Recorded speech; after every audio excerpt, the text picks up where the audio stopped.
So let's try to do a wrap up very quickly. We're talking about definition of hypertension. We said that hypertension is HTN, okay? So we said that hypertension definition, we're saying that blood pressure above 140 over 90, okay? On two consecutive occasions, which are at least 4 hours apart, using two different machines. Okay. Now, how are we able to tell that it should be above 140 over 90? That is millimeters of mercury, by the way. Okay.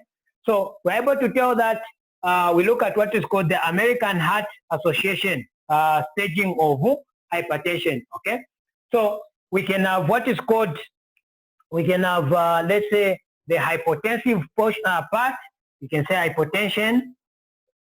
Okay, hypotension. Then we have the normal BP. Then you have the pre-hypertensive stage, pre-hypertensive. Okay. Then we have stage 1 and stage 2. Okay, and stage 2. So hypotension, it means that, remember, let's look at the normal. We have systolic and diastolic. Okay, and diastolic. So now, we say that the normal range of blood pressure is, systolic is 100 to 120. Then diastolic is 60 to 80. Okay, that is in millimeters of mercury. So when we say hypertension, we're talking about anything below 100. When we say this side, we are talking about anything below 60. Okay. Then pre-hypertensive stage, we're talking about something that is from 120. Okay. Then we add 19 there. 120 to what? 139. Okay. Here we add a 9. So that is going to be the pre-hypertensive stage. We're going to have anything between 80 to what? To 89. Okay. Then stage 1 hypertension, we're talking about something that is between 140. So that's where our definition came from. Okay. Someone has gone into hypertension. Okay. So 140, anything between 140, if we add 19 there, we're going to get 159. Okay. So 140 to 159, then here we're going to have anything between 90 to 99. Okay. Then stage 2 hypertension, we're talking about anything above 160. Okay. And here we're talking about anything above 100 millimeters of mercury. All right. Then we talked about classification of hypertension, where we talked about primary hypertension and secondary hypertension. Primary hypertension is also called essential hypertension. Okay. So classification. Okay. Classification, we have 1 primary, which is also called essential hypertension. Okay. So this, we said that this is the most common. It accounts for up to 90% of what? Of the cases. Okay. Other literature say 85 to 95% cases. Okay. Then we said that this one is also familial. Okay. It is familial. It runs in the family, and then risk increases with age. Okay. Those are some of the things that we talked about. You can look up a few more things. Then 2, we have secondary hypertension. Okay. With secondary hypertension, here we are saying that there is some underlying what? Underlying condition. Okay. Underlying condition. Okay. So This one is less common. It is less common. It accounts for about 10%, the other 10%, okay? Other literature say 5 to 15% of cases, okay? Then the other thing that we should know is that it is not all that familial, okay? In other words, it does not run in the family. Risk depends on the underlying what? Condition. Okay, on the underlying condition. Okay, so now, I guess we've done the wrap up, then we can look at management. I mentioned about clinical presentation or the signs and symptoms of hypertension.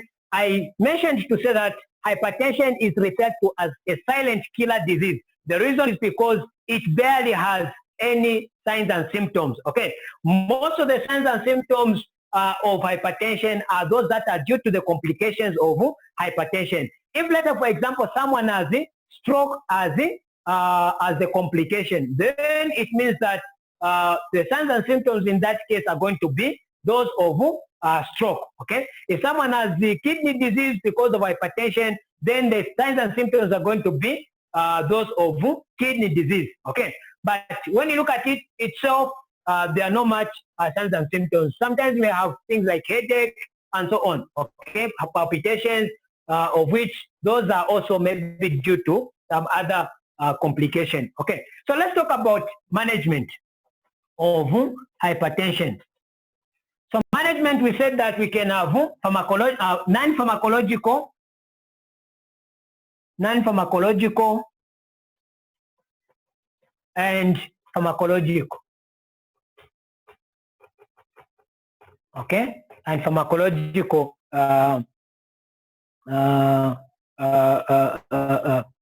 methods. Okay, now under non-pharmacological, it means that we are trying to, in this case, this is a situation. This is where we are just trying to modify things without using drugs. Okay, we want to reduce the blood pressure without using what? Any drugs. Okay, that's what it means when you say non-pharmacological. Then pharmacological, this one involves, so this one, no use, okay, no use of drugs. This one, there is the use of what? Of drugs, okay? So in this case, because this is pharmacological, this is our main area, all right? That is our main area. But remember from your society and medicine, you talked about what is called the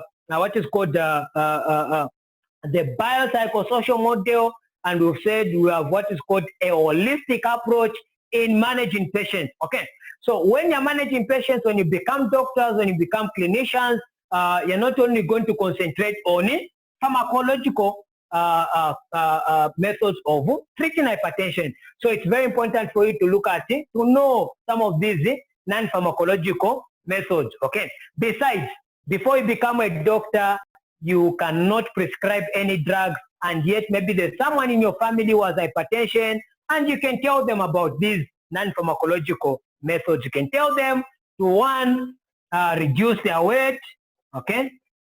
You can tell that person to reduce their weight, to work on their weight. Two, you can tell them to increase on physical exercise, okay? Physical exercise, like our president emphasizes, exercise. Then three, you can tell them to reduce salt intake, okay? How is salt intake affecting us? It's because, remember, salt has sodium in it, okay? And that sodium, when it gets reabsorbed in the kidneys, it means that even water, a lot of water is going to be reabsorbed. When it is reabsorbed, there's going to be increased blood volume, more than we want, and then it is going to increase the pressure, okay? Then four, we can increase potassium intake, okay? Potassium intake, we can increase that. Other than that, we also want to, five, we want to reduce alcohol, okay? Make sure that if that person that has hypertension in your family or anyone you know if they take alcohol, tell them to reduce. Okay. If possible, stop. Although some literature say a little bit of alcohol helps with hypertension, not something, because alcohol, we know that alcohol is addictive and everything. So if you tell that person that, just take a little because it's going to help you with your hypertension, then they're going to be taking the whole bottle, the whole crate of alcohol. Okay. So usually just encourage patients to stop taking alcohol. Then the other thing is reduce on